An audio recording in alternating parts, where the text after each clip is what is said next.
ॐ सहनाववतु सहनौ भुनक्तु सह वीर्यं करवावहै तेजस्विनावधीतमस्तु मा विद्विषावहै। ॐ शान्तिः शान्तिः शान्तिः। शतपथ ब्राह्मण की 11वीं कक्षा है।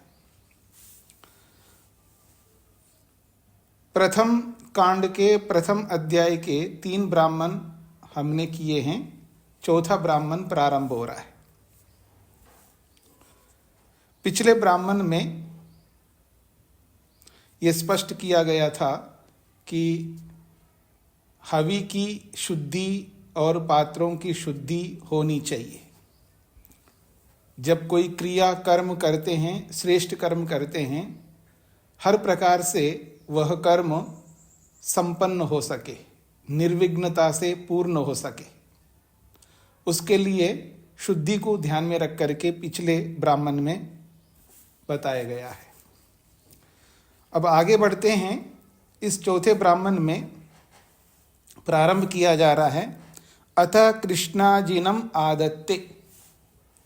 अब पात्र शुद्धि के बाद में कृष्णाजिन को आदत्ते उसको ग्रहण किया जाता है, अर्थात कृष्णाजिन को हाथ में लिया जा रहा है। कृष्णाजिन कहते हैं मृग चर्म को। यज्ञ में, याग में मृग चर्म का बहुत महत्व है। याग में मृग चर्म का प्रयोग होता है, तो इसलिए बोला जा रहा है अथ कृष्णाजिनम आदत्ते, मृग चर्म को ग्रहण किया जाता है, वो हाथ में लिया जाता है। यज्ञस्य एव सर्वत्वाय, यज्ञस्य एव सर्वत्वाय, यज्ञ की पूर्णता के लिए ही, यज्ञ को संपन्न करने के लिए ही इस कृष्णाजिन को लिया जाता है। और अपने आप में ये कृष्णाजिन मृग चर्म भी यज्ञ है। यज्ञो देवेभ्यो अपचक्राम। यज्ञ, ये जो यज्ञ है ये देवेभ्य, देवों से अपचक्राम, दूर हो गया है। अपचक्राम का अर्थ है दूर हो जाना। तो ये यज्ञ जो है देवों के पास में से, अर्थात देवों से दूर हो गया है। स कृष्णो भूत्वा चचार, और वो जो यज्ञ देवों से दूर हो गया है वो कृष्णो भूत्वा, वो मृग बन करके चचार, भ्रमण करने लगा। तस्य देवा अनुविद्य त्वचम एव अच्छाय आजहरुः। तस्य, उस मृग को देवा अनुविद्या, जान लिया है कि ये मृग बन करके ये विचरण कर रहा है, ऐसा मान करके देवा अनुविद्या, देव लोग उनको जान करके त्वचम एव, उस मृग के त्वचा को ही आच्छाया, उतार कर आजुहु, ले लिया। उस मृग से उसकी चर्म को ले आए। अब वो कहीं नहीं जाएगा, इसका ये तात्पर्य है। हाँ जी, सोमनाथ जी को क्या कहना? स्वामी जी नमस्ते। थोड़ा तो पृष्ठ संख्या कितना? हाँ 26 है। प्रथम अध्याय है ना? हाँ जी पृष्ठ संख्या 26 है। जी, चतुर्थ ब्राह्मण प्रारंभ से चल रहा है।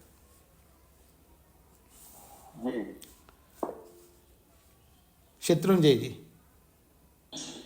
स्वामी जी, उपमा के पीछे क्या भाव रहा होगा? ऐसा कहने के पीछे भी वही यज्ञ है और इसने उसके जन्म ले लिया। ऐसा है कि उदात्त भाव जो होते हैं कई बार मनुष्य के जीवन से दूर हो जाते हैं। मनुष्य में मनुष्यपन या मनुष्यत्व होना चाहिए, मानवीयता होनी चाहिए। वो एक दो नहीं है मानवीयता, बहुत सारे गुण हैं, बहुत सारे गुण मनुष्य में होना चाहिए। सर्वांग पूर्ण होना चाहिए मनुष्य को, सभी गुणों से युक्त होना चाहिए। तो सभी गुणों से युक्त होना चाहिए, तो उसको जताने के लिए ये कृष्णाजिन को यानी मृग चर्म को भी धारण कर रहे हैं। यहाँ पर मृग चर्म को भी वहाँ पर उपयोग में ला रहे हैं। और वो मृग चर्म जो है मृग का होता है।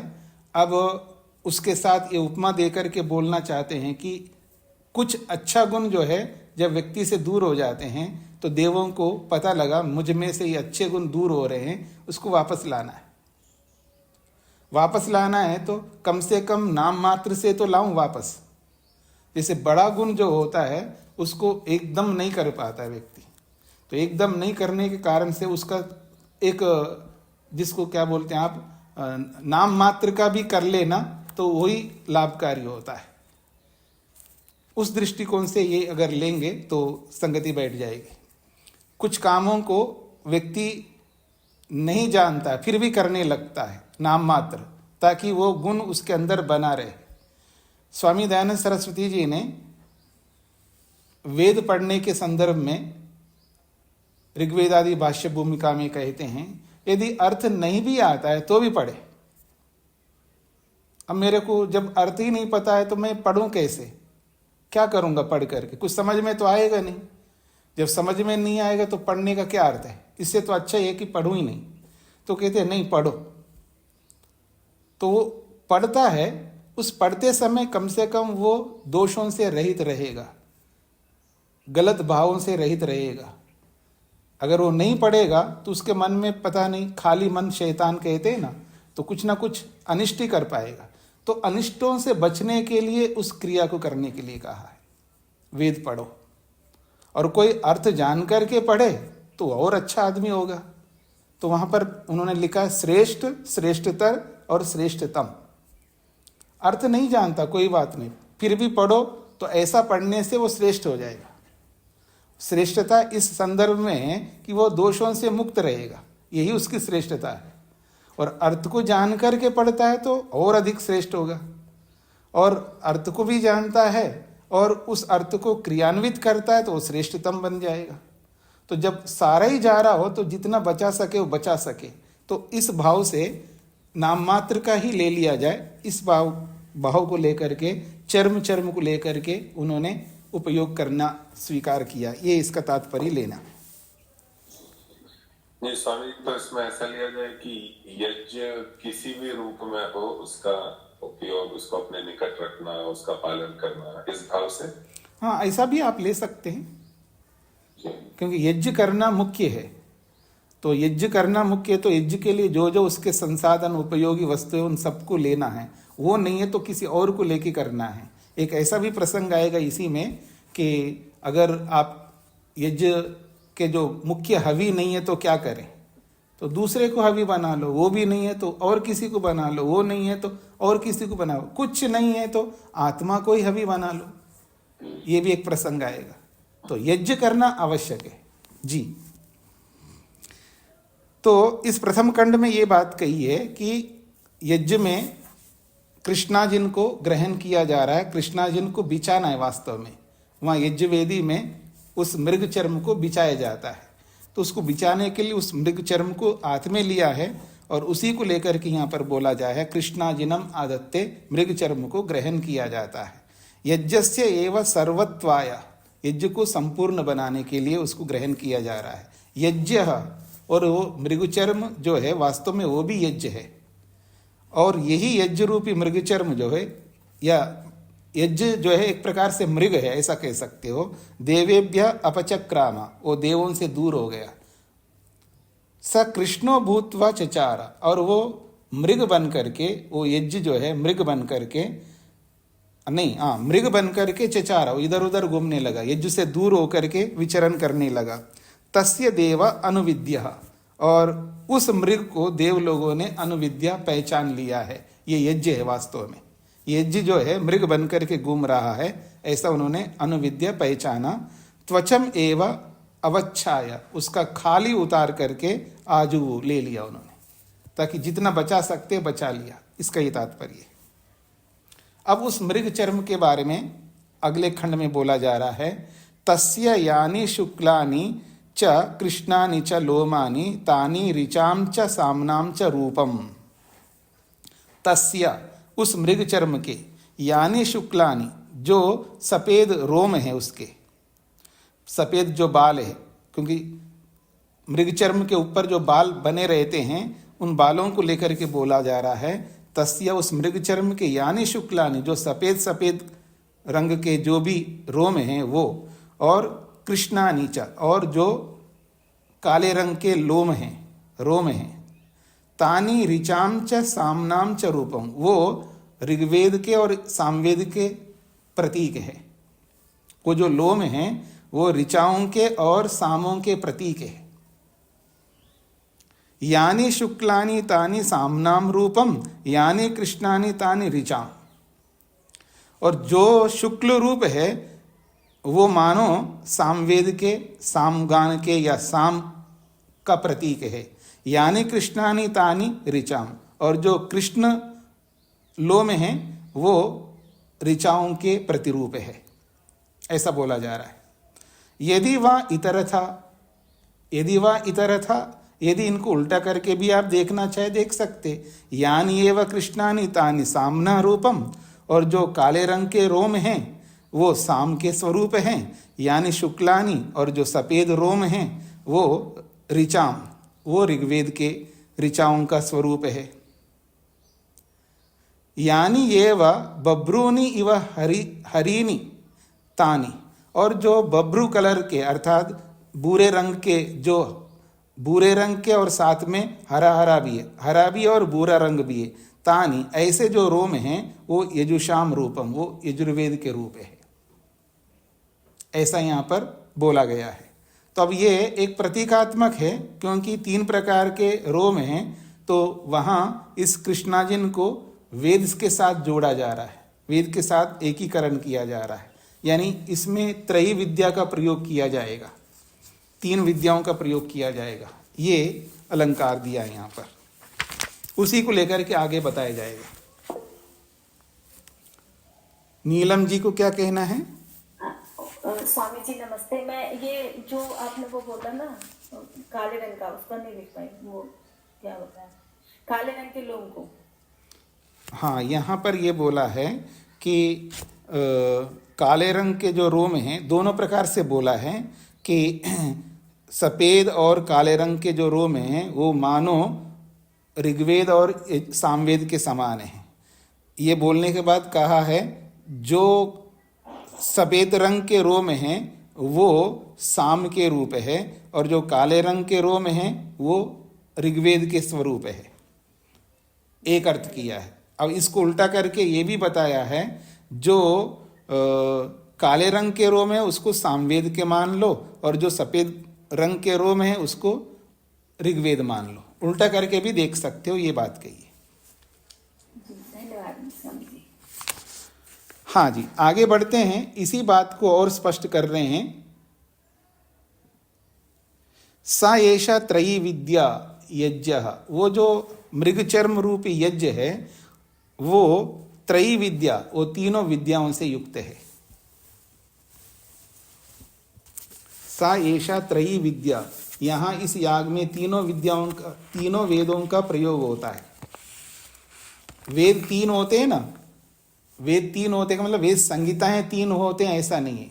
जब कहीं पर भी त्रयी विद्या शब्द का प्रयोग होता है तो वहाँ 3 वेद बोला जाएगा।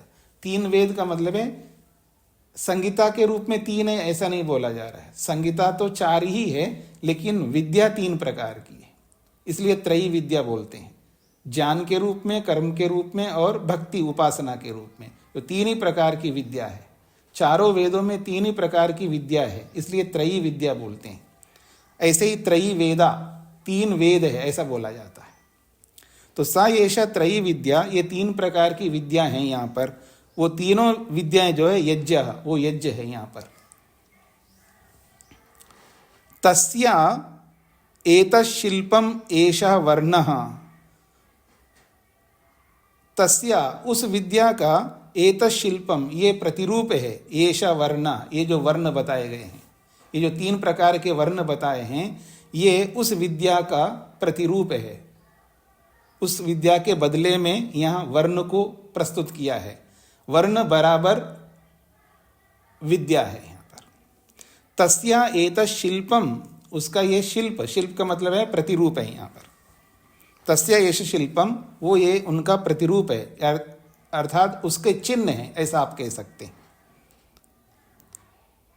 एषा वर्णा, ये जो वर्ण है, अलग अलग जो वर्ण बताए हैं, ये उसी विद्या के प्रतिरूप है, उसका प्रतीक है, ऐसा भी कह सकते हैं आप। तद यत् कृष्णाजिनम भवति, और वो जो है वो कृष्णाजिन ही है। वो त्रयी विद्या जो है एक प्रकार से कृष्णाजिन है। यज्ञस्य एव सर्वत्वाय, और ये जो कृष्णाजिन को ग्रहण किया है, बार बार उसी बात को दृढ़ कर रहे हैं। यज्ञस्य एव सर्वत्वाय, उस कृष्णाजिन को जो ग्रहण किया जा रहा है, इस यज्ञ को ही पूर्ण करने के लिए ग्रहण किया जा रहा है। तस्मात् कृष्णाजिनम अधिदीक्षन्ते, इसलिए यज्ञ याग में कृष्णाजिनम अधिदीक्षन्ते, कृष्णाजिन के ऊपर बैठ कर के ही दीक्षित होते हैं, दीक्षा ग्रहण करते हैं। जो यजमान दीक्षित होता है वो कृष्णाजिन के ऊपर बैठ कर के दीक्षित होता है, व्रत ग्रहण करता है। व्रतेन दीक्षाम आपनोति, जब व्रत लिया जाता है यजमान के द्वारा, इदम अहम अनृता सत्यम उपैमि, जब ऐसा व्रत लिया जाता है, उस व्रत को लेते समय वो बैठा हुआ होता है। कहाँ पर? कृष्णाजिन के ऊपर। तो इसलिए कहना चाह रहे हैं तस्मात्, इसीलिए कृष्णाजिनम अधिदीक्षन्ते, कृष्णाजिन के ऊपर आरूढ़ होकर के दीक्षन्ते, दीक्षित होते हैं। यज्ञस्य एव सर्वत्वाय, ये सब क्यों ऐसा करते हैं? वास्तव में यज्ञ को परिपूर्ण करने के लिए ऐसा किया जाता है। तस्मात्, इसीलिए अद्यवहननम अधिपेशनम भवति, तस्मात्, इसीलिए उसी कृष्णाजिन के ऊपर, केवल बैठने के लिए ही कृष्णाजिन नहीं होता है, बहुत सारी क्रियाओं के लिए कृष्णाजिन होता है। तस्मात्, इसीलिए अधि अवहननम, अर्थात जब कुछ कूटा जाता है, धान कूटना हो या जौ को कूटना हो, अधिहवननम का मतलब है कूटना, अधिपेशनम या उसको पीसना हो, जो हवी होती है उसको पहले कूटा जाता है। धान, हवी का मतलब है धान, धान को जब वहाँ से लाया जाता है बैलगाड़ी से, उसको कूटते हैं ओखली में रख, ओखल में रख करके, तो उसका कूटना है। तो ओखल जो है वो ऐसे जमीन पे नहीं रखते हैं, उसको कृष्णाजिन के ऊपर रखते हैं, यानी नीचे मृगचर्म बिछाते हैं, फिर उसके ऊपर ओखली रखते हैं, फिर मूसल से उसको कूटते हैं उस हवी को, ताकि उसका छिलका आदि उतार सके। और जब छिलका आदि उतार लिया जाता है, साफ किया जाता है उसको अपने छाछ में रख करके, फिर वो साफ होने के बाद उसको पीसा जाता है। और पीसते भी हैं, सिलबट्टा लेकर के जब पीसते हैं तो वो सिल और बट्टा जो है वो भी उसी के ऊपर रहता है, कृष्णाजिन के ऊपर। उसी बात को संकेत किया जा रहा है यहाँ पर। तस्मात्, इसीलिए अधि अवननम, उसको कूटना हो, अधिपेशनम, उसको पीसना हो, वो उसी कृष्णाजिन पर ही होता है, ताकि अस्कन्नम हवि असद इति, अस्कन्नम, वो उछले नहीं। जब उसको कूटते हैं तो वो उछल जाता है, तो उछले नहीं है, उसके लिए उस कृष्णाजिन का प्रयोग किया जाता है। तदेव अत्र तंडुलो वा पिष्टम वा स्कंदात, कहते हैं तदेव अत्र, उसी को यहाँ पर चाहे तंडुलो वा पिष्टम वा, चाहे उसको चावल बनाना है या उसको पीसना हो, तो वो स्कंदात, वो उछलता है। जब उसको पीसा जाता है या चावल बनाया जाता है तो वो उछलता है, और ना उछले उसके लिए कृष्णाजिन को बिछाया जाता है।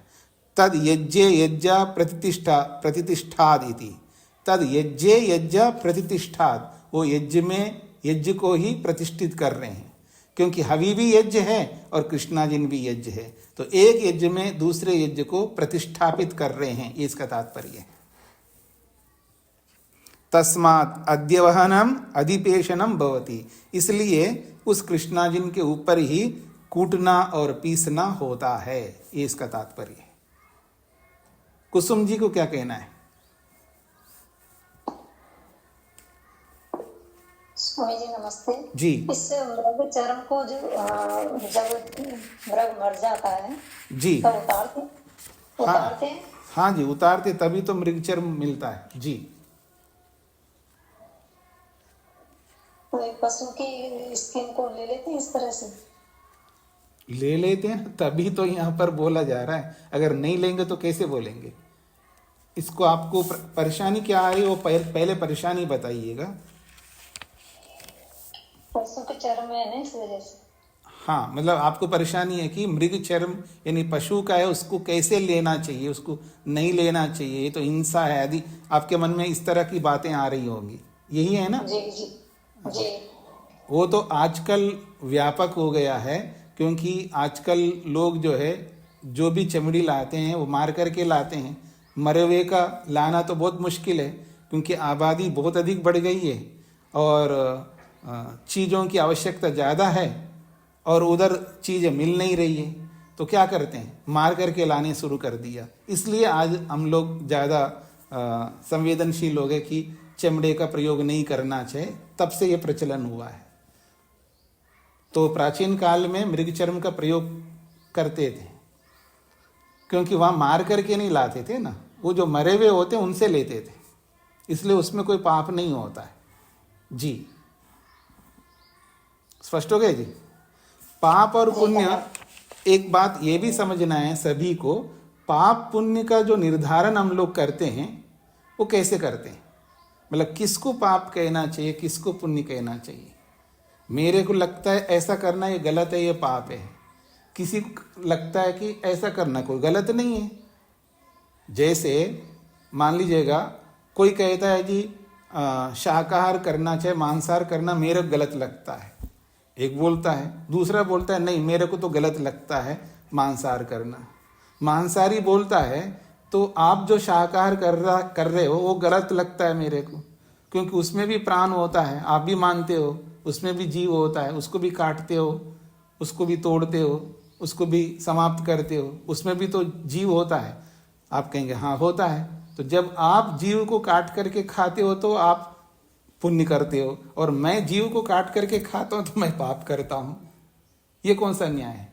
तो जिसको हम पाप मान रहे हैं वो लोग जो पाप करने वाले हैं वो लोग हमको पापी मानते हैं, तो दोनों पापी हो जाएंगे।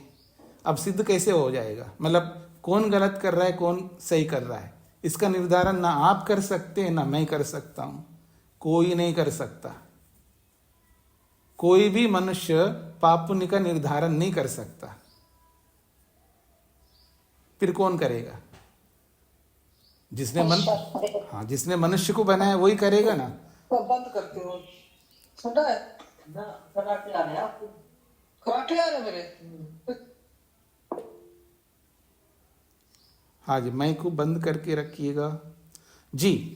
तो पाप और पुण्य का निर्धारण शास्त्र करता है, तो जो शास्त्र कह रहा है कि मृग चर्म का प्रयोग किया जाता है, अब उसको पाप नहीं कह सकते आप, क्योंकि आप में निर्धारण करने वाले नहीं, पाप पुण्य का ईश्वर निर्धारण करने वाला है। तो ईश्वर ने कहा कि मांसाहार नहीं करना चाहिए, ऐसा शास्त्र कहता है। संविधान, इसको संविधान कहते हैं, जो संविधान निर्धारण करता है वही पाप है और वही पुण्य है। जिसको संविधान कहता है पाप तो वो पाप है, जिसको संविधान कहता है पुण्य तो वो पुण्य है, क्योंकि संविधान को ना आप बनाते ना मैं बनाता हूं। ठीक है जी, आगे बढ़ो मैं। हाँ जी, वीरेंद्र जी को क्या कहना है? प्रणाम स्वामी जी। स्वामी जी, प्राय मंदिरों में या यज्ञ हवन वगैरह में जो चमड़े का बेल्ट वगैरह पहन के बैठते नहीं लोग, और यहाँ जो कृष्णा जी ने मतलब वो यज्ञ में उस पर सब प्रक्रियाएं होती हैं। तो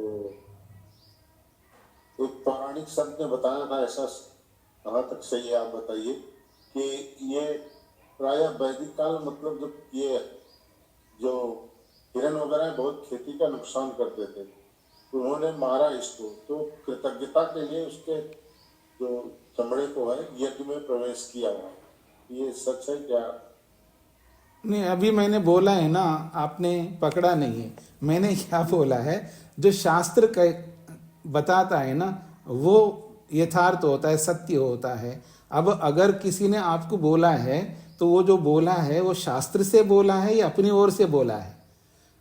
यदि शास्त्र से बोला है तो वो सच होगा, और शास्त्र से नहीं बोला है तो वो गलत होगा। तो किसी के बोलने से हमको मानना नहीं चाहिए।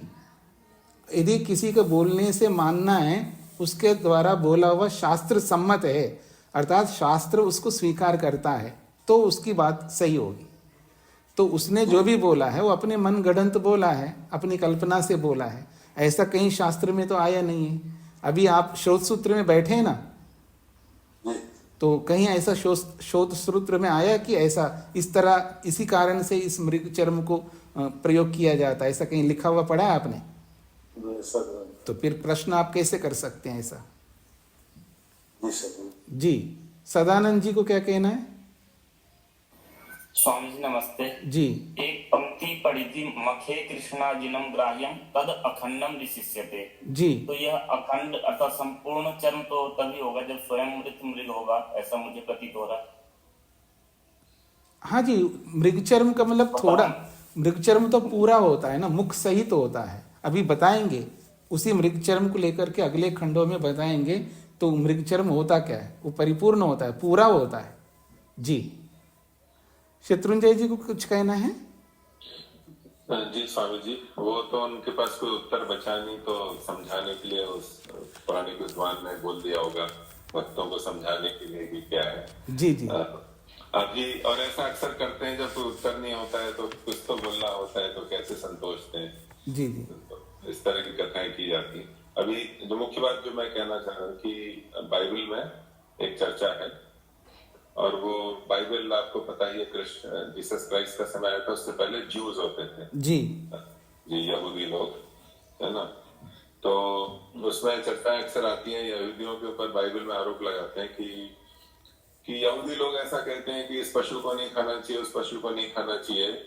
ऐसा क्यों कहते हैं? सारे पशु तो ईश्वर के बनाए हुए हैं, तो कोई पवित्र हुआ कोई अपवित्र हुआ, ऐसा कैसे होता है? तो ये वहां पे आर्ग्यूमेंट है। तो अब ईसाइयों के ऋषि तो जीसस क्राइस्ट है या बाइबल है, तो वो ऐसा मानते हैं, और यहूदी लोग पशुओं को अपवित्र मानते हैं, तो वो नहीं खाते हैं बहुत सारे पशुओं को। तो अपने अपनी परंपरा के जो ऋषि हैं वो ही प्रमाण बनते हैं, वही कहा जाता है, उसी को हम फॉलो करते हैं। अब हमारे प्रमाण तो वेद उपनिषद आदि है, तो उसमें जो कहा जाएगा वो ठीक है। तो ये तो अलग अलग समय के ऋषि निर्धारण करते ही हैं, समय के अनुसार उचित और अनुचित के देख के। नहीं, इसमें आप इस बात को कहते हुए क्या कहना चाहते हैं? भाव क्या है?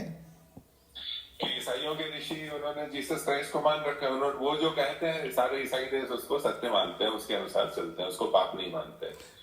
अगर मैं शास्त्र के अनुसार ही है जो आप कह रहे हैं, शास्त्र। अब शास्त्र कौन सा शास्त्र उचित है, किसको माना जाए, वो निर्धारण की बात है। हाँ, वो मैं कह रहा हूँ। तो कोई अतिवादी ये कह सकता है ठीक है, आपके शास्त्रों में ऐसा कहा लेकिन हमारे शास्त्रों में ऐसा कहा, और दोनों में विरोध आ रहा है, तब कौन सा शास्त्र सही है, ये प्रश्न आएगा। तो उस प्रश्न का उत्तर तो वहीं पर जाएंगे ना।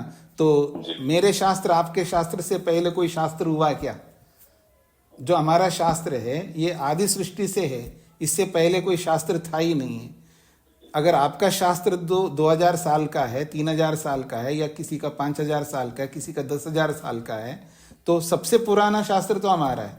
अगर हमारे शास्त्र से कोई पुराना शास्त्र ले आओ आप, और उसमें अगर ऐसा आपका कथन सिद्ध होता है तो हम आपके कथन को मान लेंगे। तो वहां पर वो निर्धारण के लिए अलग चर्चा हो सकती है। जी, तो इसको यहीं पर विराम देते हैं जी, और किसी को क्या करना, नितिन जी को क्या कहना है? हाँ, नमस्ते स्वामी जी। जी। मुझे ये जो मृग जो बोला जाता है जी वो हरिण के लिए है, वाघ के लिए है? हाँ जी, हिरन के लिए है। अन्य पशु के लिए? हाँ जी, हिरन के लिए है जी। हाँ, धन्यवाद जी जी, आगे बढ़ता हूँ जी मैं। चौथा खंड है अतः कृष्णाजिनम आदत्ते। अब कृष्णाजिन को ग्रहण किया जाता है और कृष्णाजिन को हाथ में लेकर के फिर वो मंत्र बोलता है, शर्मा असि इति।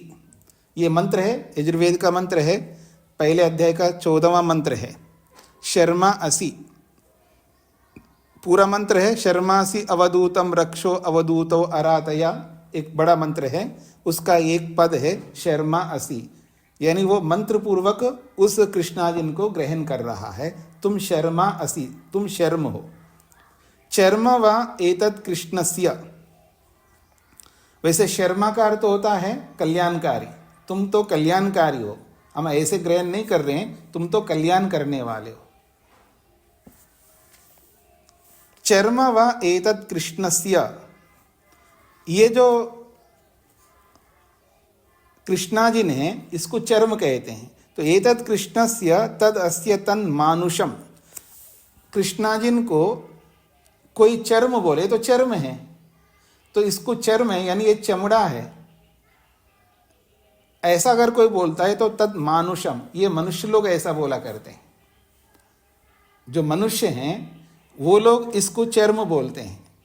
तो कह रहे हैं चर्म व एतत् कृष्णस्य, ये कृष्ण का ये चर्म है, यानी मृग का ये चर्म है। तद अस्य तत् मानुषम, ऐसा कहने वाले लोग वो होते हैं जो मानुष, ये मनुष्य लोग होते हैं। मनुष्य लोग ही उस मृग चर्म को चर्म बोलते हैं।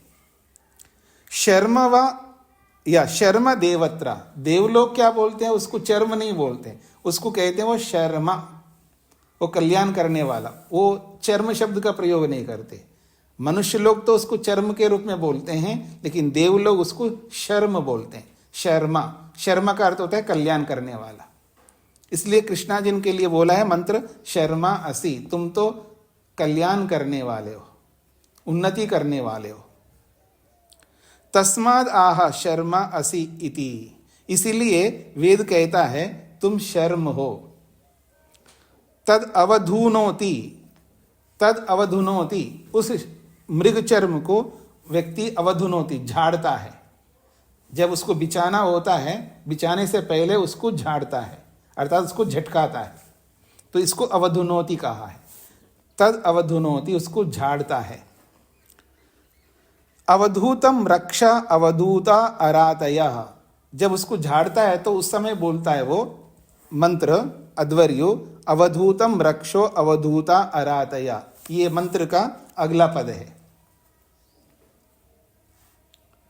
इति, ऐसा क्यों बोलता है, तो कहता है तत् नाष्ट्रा एव एतद रक्षासी, तद नाष्ट्रा एव, वो इसलिए वो उसको झाड़ता है क्योंकि उसमें कोई राक्षस कोई बैठे ना हो, मतलब कोई ऐसे जीव ऐसा कुछ, क्योंकि मृगचर्म है तो मृगचर्म का सहारा कोई राक्षस ले सकते हैं, कीटाणु ले सकते हैं, छोटे मोटे कीड़े उसका सहारा ले सकते हैं। तो कहते हैं तद नाष्ट्रा, नाश होने वाले ही राक्षस उसके साथ जुड़े हुए ना हो। तो तद नाष्ट्रा एव एतद रक्षासी, रक्षांसी, उसके साथ ये राक्षस लोग जुड़े हुए हो सकते हैं। यतः अपहंती, इसलिए उनको नष्ट करता है, वो उसको झाड़ करके उनको हटाता है। अतः अपहंती, इसलिए उनको समाप्त किया जाता है। और जब उसको झाड़ता है तो कहा जा रहा है अतिनत्या इव पात्राणि अवधुनोति। अतिनत्या, अतिनत्या का मतलब थोड़ा दूर होकर के, पात्रों से थोड़ा सा दूर होकर के उनको झाड़ता है। जब झाड़ता है तो वो जो उसके अंदर जो कीटाणु है, जो भी छोटे मोटे प्राणी हैं, वो बाहर आकर के पात्रों में गिर जाए तो पात्र शुद्ध हो जाएंगे। तो इसलिए बोला जा रहा है अतिनत्या इव पात्राणि अवधुनोति। पात्राणि अतिनत्या, यानी पात्रों से थोड़ा सा हट करके, दूर होकर के ही अवधुनोति, उसको वो झाड़ता है। यदि ही अस्य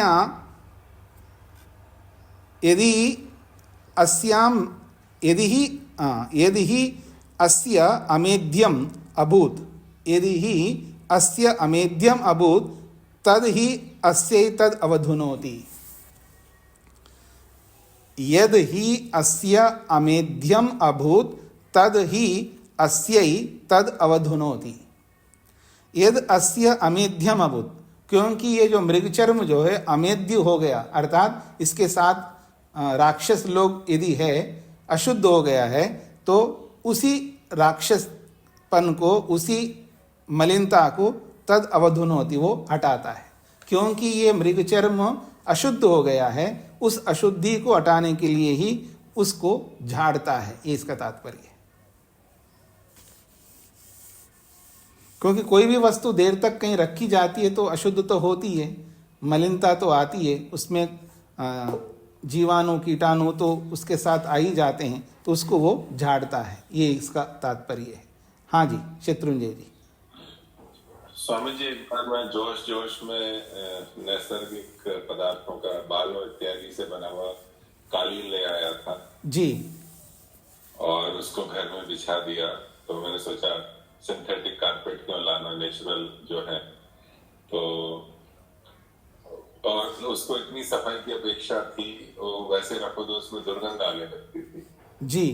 तो अंत में, और इतना सफाई हम कर नहीं सकते थे, संभव नहीं था, तो उसको हटाना पड़ा मुझे। तो बंद कमरे में, बंद दरवाजों में, आजकल के अपार्टमेंट्स में इस तरह की चीजें रखना थोड़ा सा श्रम साध्य है। खुले में तो रखा जा सकता। बाद में किसी ने मुझे बताया कि वो खुले चौबारों में इत्यादि में बिछाने के उद्देश्य से बने हुए थे। जी जी जी, बंद कमरों में नहीं रखा जा सकता, जहाँ ऑक्सीजन की कमी हो, वायु की कमी। जी जी, ठीक बात है। क्योंकि हवा ना लगे, ऑक्सीजन ना मिले तो बहुत मुश्किल हो जाता है। ठीक बात कही आपने। हाँ जी, आगे बढ़ता हूँ जी। 5वां खंड है, तत्प्रतीचीन ग्रीवम उपस्त्रीणाति। हाँ जी, सदानंद जी समझ लीजिएगा, ये जो मृगचर्म है उसको कैसे बिछाया जा रहा है। तो कहते हैं तत्, उस मृगचर्म को, प्रतीचीन ग्रीवम। प्रतीचीन ग्रीवम का मतलब है पश्चिम की ओर उसके मुख को रखते हुए, उपश्रीणाति, उसको बिछाया जाता है। पश्चिम की ओर उसका मुख रखते हुए, यानी मृगचर्म के अंदर मुख जैसा भी दिखाई देता है, यानी पूरा ऊपर से मुख से लेके नीचे तक उतारा जाता है ना, उसका मुख की आकृति भी उस चर्म में होता है। इसलिए बोला जा रहा है तत्, उस मृगचर्म को, प्रतीचीन ग्रीवम, पश्चिम की ओर उसका ग्रीवा, मुख रखते हुए, उपस्त्रीणाति, उसको बिछाया जाता है। और आप लोगों ने जो स्रोत ग्रंथों में पढ़ा है, जब कभी भी मृगचर्म को बिछाया जाता है तो उसको कैसे बिछाते हैं, उसका जो नीचे का भाग है वो धरती की ओर रखते हैं, और रोम भाग जो है उसको ऊपर की ओर रखते हैं। इस तरह बिछाया जाता है, ताकि अगर रोम नीचे की ओर रख करके बिछाएंगे ना, तो जो भी नीचे का अशुद्धि आदि है बाद में उसके साथ चिपक जाएगा और आगे जाकर के वही कीटाणुओं का रूप धारण करेगा। इसलिए नीचे की ओर उसको ऊपर की ओर रखते हैं, और नीचे की ओर जो साफ सुथरा होता है उसको नीचे की ओर रखते हैं। जैसे उसको झाड़ेंगे तो उसके साथ जो भी बिछा हुआ, जो भी लगा हुआ रहता है, वो सब हट जाता है। तो कहते हैं तत् प्रतीचीन ग्रीवम उपस्त्रीणाति आदित्यास्त्वग असि। वो कहते हैं, मंत्र का अगला भाग बोला जा रहा, आदित्यात्वग असि प्रतित्वाद इति त्वग, क्या पद है, प्रतित्वाद इति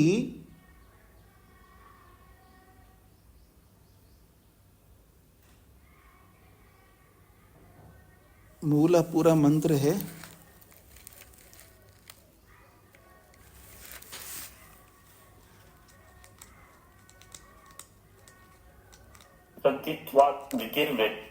हाँ जी, हाँ जी, यही देख रहा हूँ। हाँ जी, शर्मासी अवधूतम रक्षो अवधूता अरातयो आदित्यास्त्वगसि। फिर उसके बाद है प्रतित्वाद इतिर्वेतु। हाँ, ये है त्वा अदितिर्वेतु, ऐसा है जी। हाँ,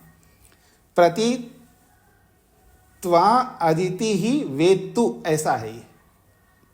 प्रति, फिर उसके बाद त्वा को अलग कर दो, फिर अदिति को अलग करो, फिर वेत्तु ऐसा अलग करो। अदिति के बाद में जो विसर्ग होता है वो रेफ हो गया है, फिर वेत्तु, फिर इसके बाद इति है इसलिए वेत्वी ऐसा लिखा है वो संधि होकर के। तो प्रति त्वा अदिति ही वेत्तु इति, ऐसा है पूरा शब्द। तो आदित्यास्त्वगसि प्रति त्वा अदिति ही वेत्तु इति, ये मंत्र का अंश है पूरा। आदित्यास्त्वग असी, यहाँ से लेकर के वेत्तु तक। इति इयं वै पृथिवी, ये जो अदिति बात कही, अदिति त्वग असी, अदिति त्वग असी, ये जो बोला जा रहा है उसका अर्थ कर रहे हैं याज्ञवल्क। इयं वै पृथ्वी, ये जो पृथ्वी है यही अदिति है। पृथ्वी को भी अदिति बोला जा रहा है। वेद मंत्रों में भी आता है, पृथ्वी को भी अदिति बोला है, सूर्य को भी अदिति बोला है, बहुत सारे तत्वों को अदिति बोला जाता है वेद में।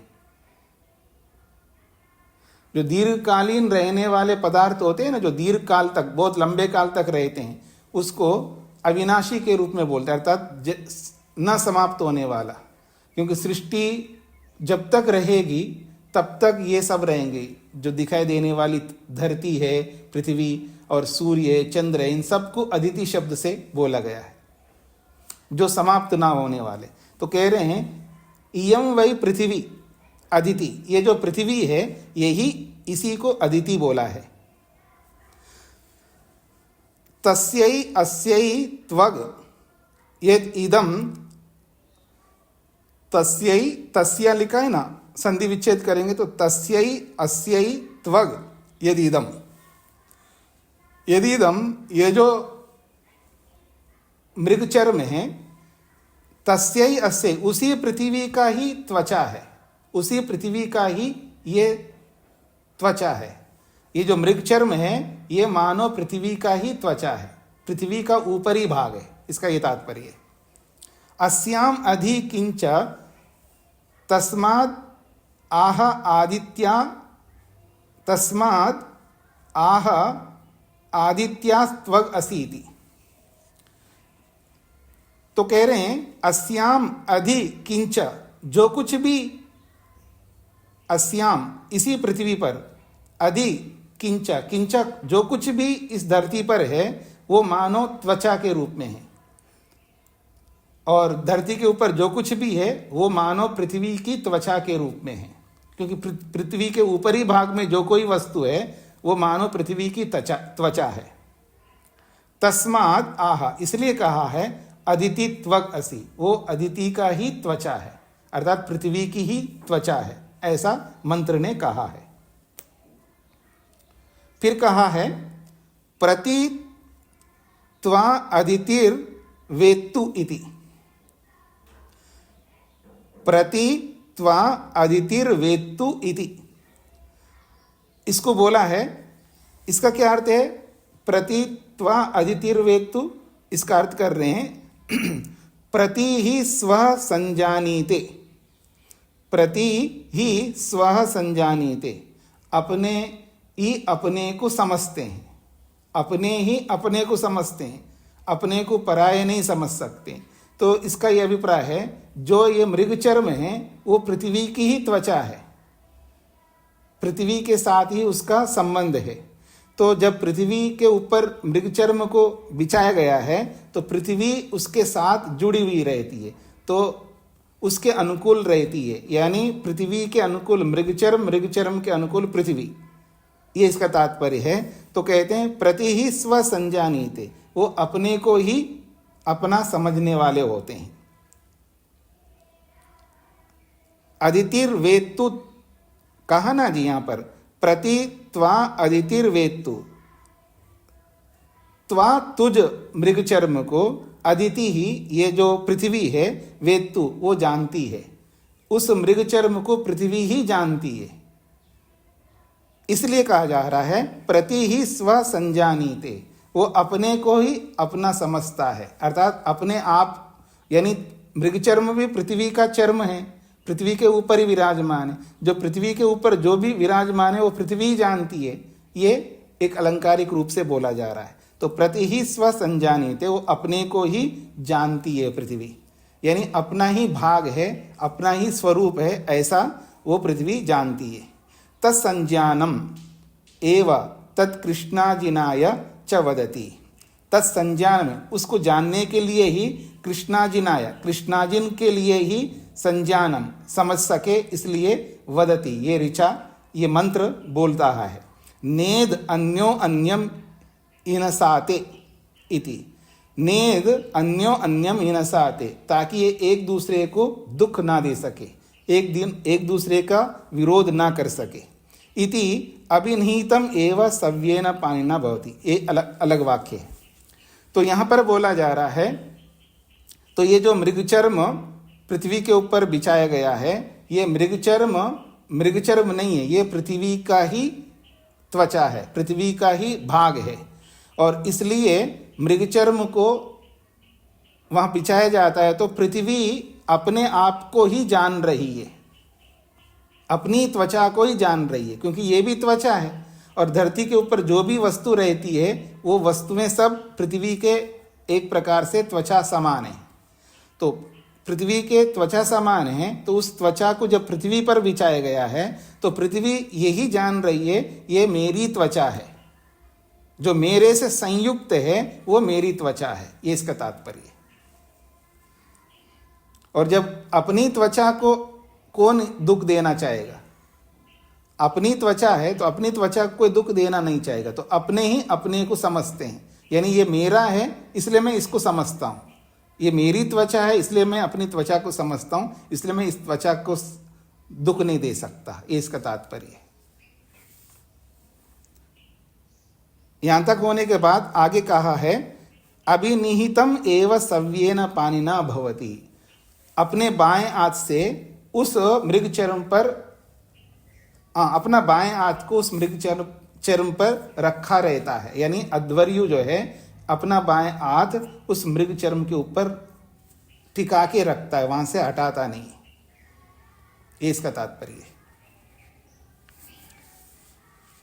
ओम, आगे बढ़ता हूं जी।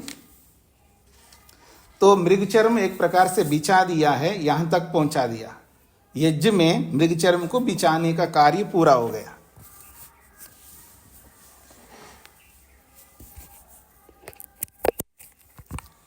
जी, अब कह रहे हैं अथ दक्षिणेन उलूकलम आहरति, मृगचर्म को बिछाया है और बाएं हाथ से पकड़ के रखा है मृगचर्म को। अथ दक्षिणेन, दाएं हाथ से उलूकलम आहरति, दाएं हाथ से उलूकल को लेता है, अपने हाथ में लेता है। कुसुम जी को क्या कहना है? स्वामी जी, इसका अर्थ ये बताया, बाएं हाथ से मृगचर्म को पकड़ता है, सव्येन पाणिना भवति। हाँ जी, अभिनिहितम का मतलब रखता है, अभिनिहितम एव सव्येन पाणिना, अभिनिहितम अर्थात उस मृगचर को पकड़े रखता है बाएं हाथ से। जी, धन्यवाद।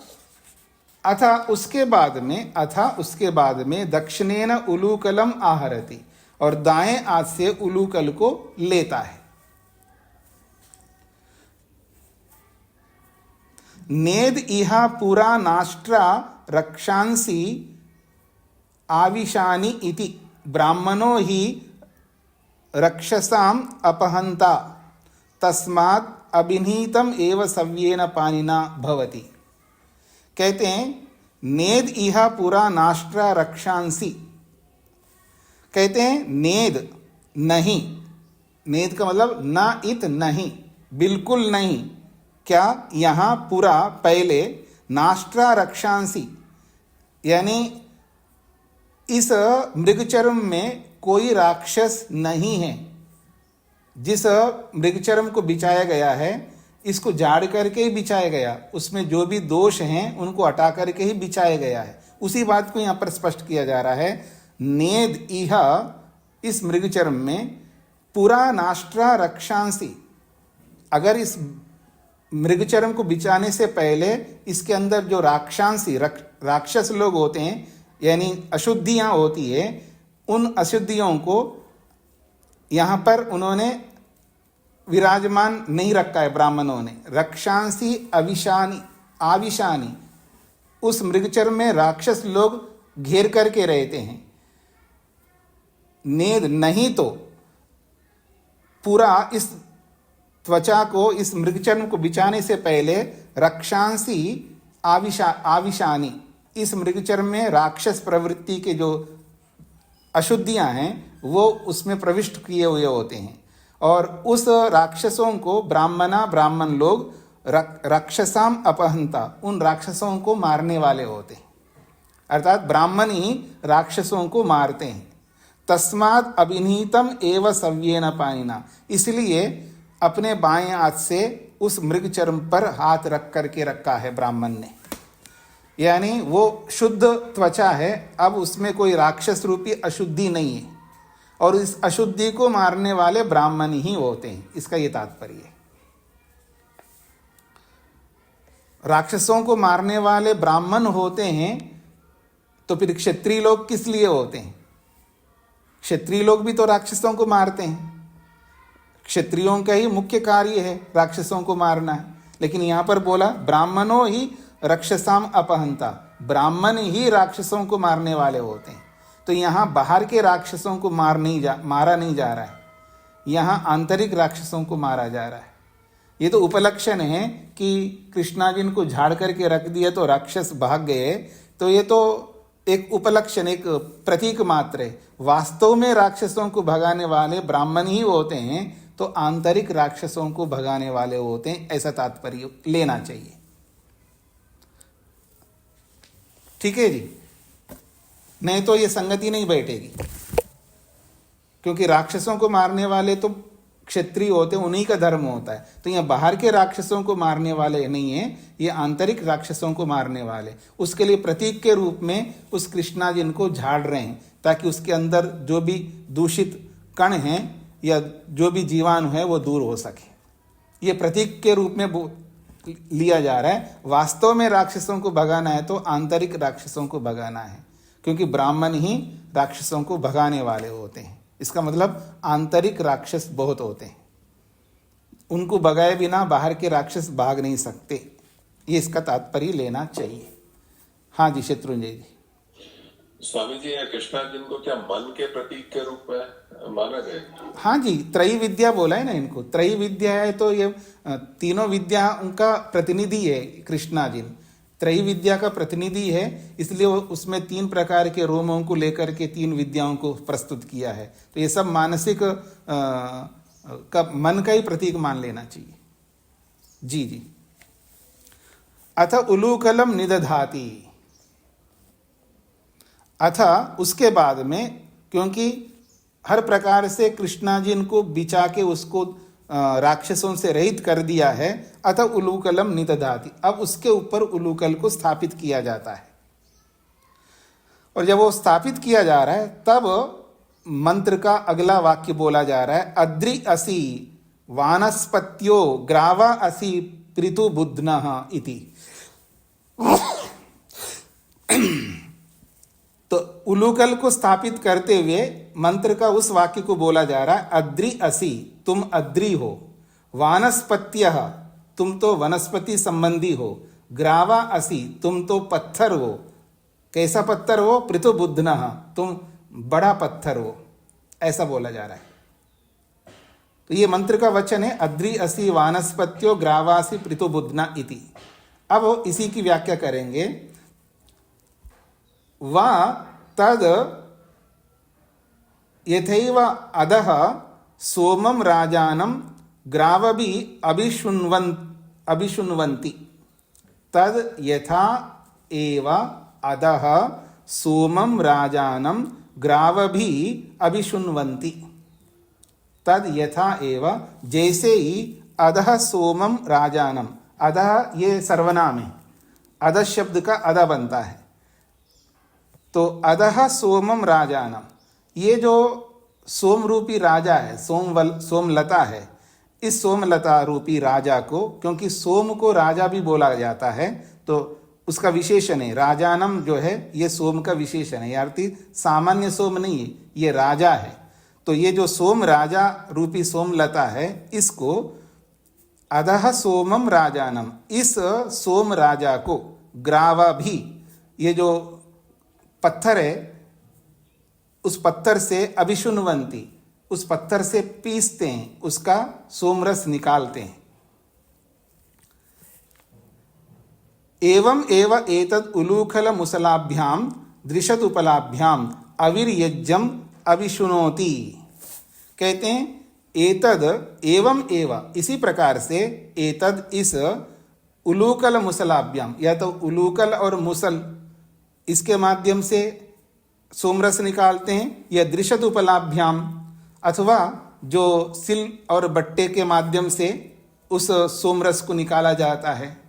अविर यज्ञम, क्योंकि ये हवि रूपी यज्ञ है, ये सोम जो निकाला जाता है ये हविर यज्ञ कहलाता है।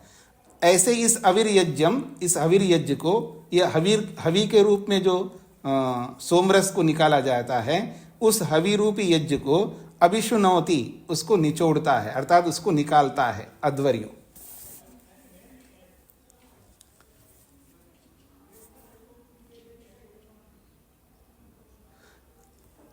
फिर कहा है अद्रया इति वै तेषाम एकम नाम, तेषाम, जितने भी साधनों से, जितने साधनों से सोमरस को निचोड़ा जाता है, दो साधन तो यहाँ पर बोला है, उलूकल मुसल अथवा दृशद उपल, अथवा और कोई भी साधन हो सकता है। तो एशाम एकम नाम, उनमें से एक नाम है अद्रिही। उन जो सोम निकालने के जो साधन हैं, उन साधनों में से एक नाम है अद्रिही। तस्माद आह अद्रि असी, इसलिए उसको अद्रि नाम से बोला है। किसको? उलूकल को। उलूकल को अद्रि नाम से बोला है, क्योंकि अद्रि असी बोला है ना, तुम अद्रि हो। तो जो सोमरस को निकालने के जितने भी साधन हो सकते, उन साधनों में से एक का नाम है अद्रि। इसलिए यहां पर अद्रि असी, उसको अद्रि नाम से पुकारा गया है उलूकल को। उलूकल का एक नाम है अद्रि, क्योंकि वो सोमरस को निकालने का साधन है। तस्मात् अद्रि असी इति, इसलिए मंत्र ने कहा है तुम अद्रि हो। और कैसे हो तुम? वानस्पत्या, वनस्पति संबंधी अद्रि हो। वानस्पत्या अद्रि, तुम वानस्पति, वनस्पति से संबंधित, यानी वनस्पति से आया हुआ हो। वनस्पति कहते हैं वो पेड़ जो सीधा फल देते हैं, जो सीधा फल देने वाला जो पेड़ होता है उसको वनस्पति कहते हैं। और जो वृक्ष उसको कहते हैं जो फूल भी आता है और फल भी लगते हैं, पहले फूल उसके बाद फल, ऐसे वृक्ष को वृक्ष शब्द से बोला जाता है। और वनस्पति उसको बोलते हैं जो सीधा फल आता है, उसमें फूल नहीं आता है, उसको वनस्पति कहते हैं। तो वनस्पति से बनाया गया है तुम, अद्रि असी वानस्पत्या, ग्रावा असी पृथु बुद्धनः, उसके लिए बोला जा रहा है आगे वानस्पत्य इति। वानस्पत्य क्यों बोला है? वनस्पत्यो ही एष ग्रावासी पृथु बुद्धना इति, ये वनस्पति से ही उत्पन्न हुआ है। ये जो अद्रि है, ये जो मूसल और ऊकल और मूसली है, ये वनस्पति से तो लाया गया है, यानी बहुत बड़े पेड़ से ही तो उसको ऊकल और मुसल उसी से तो बनता है ना, यानी लकड़ी से तो बनाते हैं। ये जो ऊखली होता है और ये मूसल होता है, ये लकड़ी का ही तो होता है ना। तो कौन सी लकड़ी है? वनस्पति से आया हुआ लकड़ी है। इसलिए कहा जा रहा है वानस्पत्य इति, वानस्पत्यो ही एषा ग्रावा असी, ये वनस्पति का ही मानो ग्रावा समान है, पत्थर के समान है। मतलब दृढ़ लकड़ी जो होता है उसको ग्रावा कहते हैं, अर्थात पत्थर समान है, मतलब बहुत मजबूत लकड़ी को ग्रावा भी बोलते हैं। तो इसलिए कहा जा रहा है वानस्पत्यो ही एषा ग्रावा असी, ये वनस्पति वाला पत्थर है। और पृथुबुद्धना, और व्यापक है, बड़ा है। बहुत मोटा लकड़ी होगा, बड़ा लकड़ी होगा, उसी को उलूकल बनाया जाता है। तो इसलिए पृथुबुद्धना, पृथुबुद्धना को विस्तार को लिया हुआ है, बड़ा पत्थर है, यानी बड़ा लकड़ी है, मोटा लकड़ी है। यहाँ पृथु का अर्थ है मोटा, बड़ा लकड़ी है, अर्थात बड़ी लकड़ी है। पृथुबुद्धना इति ग्रावाई एषा पृथुबुद्धनः, ये पृथुबुद्धना जो है ग्रावाई अर्थात ये मोटा पत्थर ही है, अर्थात मोटी लकड़ी ही है। ये ग्रावा समान, पत्थर समान ये मोटी लकड़ी है। तो मंत्र पर आते अद्रि असि वानस्पत्यो ग्रावा असि पृथुबुद्धना, ये ही एक ही उलूकल को ही यहाँ पर अद्रि बोला है, वानस्पत्य बोला है और ग्रावा बोला है। ये विशेषण है उसके। तुम अद्रि समान हो, तुम वनस्पति से ही आया हुआ हो, तुम पत्थर समान बहुत बड़े हो, ऐसा उस उलूकल को बोला है। फिर मंत्र का अगला पद है प्रति त्वा अदिति त्वग वेत्तु इति। प्रति त्वा अदिति त्वग वेत्तु इति, इसको खोल रहे हैं याज्ञवल्क्य। तत्संज्ञाम एव एतत् कृष्णाजिनाय, तत्संज्ञाम एव एतत् कृष्णाजिनाय। संज्ञाम का मतलब जानना, संज्ञा का मतलब नाम नहीं है। तत्संज्ञाम एव एतत् कृष्णाजिनाय वदति, क्या कहता है वो वचन? नेत अन्यो अन्यम इनसाते इति, उसका संज्ञान के लिए, उसका ज्ञान करने के लिए ही कृष्णाजिनाय, कृष्णाजिन को जानने के लिए ही ये मंत्र वदति कहता है। क्या कहता है? नेत अन्यो अन्यम हिनसाते, ये एक दूसरे को दुख ना दे सके, अर्थात पृथ्वी और ये कृष्णाजिन ये आपस में ऐसे मिले हुए हों ताकि ये कृष्णाजिन मानो पृथ्वी का ही त्वचा है। तो पृथ्वी का ही त्वचा है, तो अब वो अपने पृथ्वी उस त्वचा को दुख नहीं दे सकती, अर्थात उसको दूषित नहीं कर सकती। पृथ्वी उसको दूषित ना करे, दूषित होना ही दुख देना है, हिंसा करना है। तो पृथ्वी कृष्णाजिन को दूषित ना करे, क्योंकि उसी का ही अंश है, वो पृथ्वी का ही वो त्वक है, तो अपने आप को कौन दुख देने लगेगा? इसलिए पृथ्वी उसको दूषित ना करे, इसके लिए ये वचन कहा है। प्रतित्वा प्रतित्वा अदिति त्वग वेत्तु, ये त्वा तुझको ही अदिति के रूप में, अर्थात तुझ कृष्णाजिन को ही त्वचा के रूप में अदिति वेत्तु जाने, तुझ कृष्णाजिन को अदिति अपने त्वचा के रूप में जाने, ये इसका तात्पर्य है, ताकि वो कृष्णाजिन को दूषित ना कर सके पृथ्वी। पूरा मंत्र जो है यजुर्वेद का वो ये इस प्रकार है।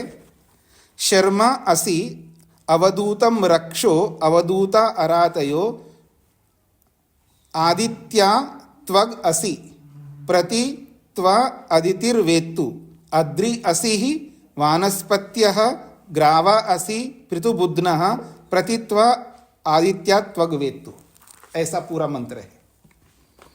तो इस पूरे मंत्र के एक एक पाद को लेकर के, एक एक वाक्य को लेकर के अलग अलग रूप से याज्ञवल्क्य ने उनका अर्थ याज्ञिक परक किया है। और इसी मंत्र का अर्थ ऋषि दयानंद सरस्वती जी ने याज्ञिक परक अर्थ करते हुए भी पर्यावरण परक अर्थ भी किया है। तो इसको इतना ही रखते हैं जी आज। नीलम जी को क्या कहना है?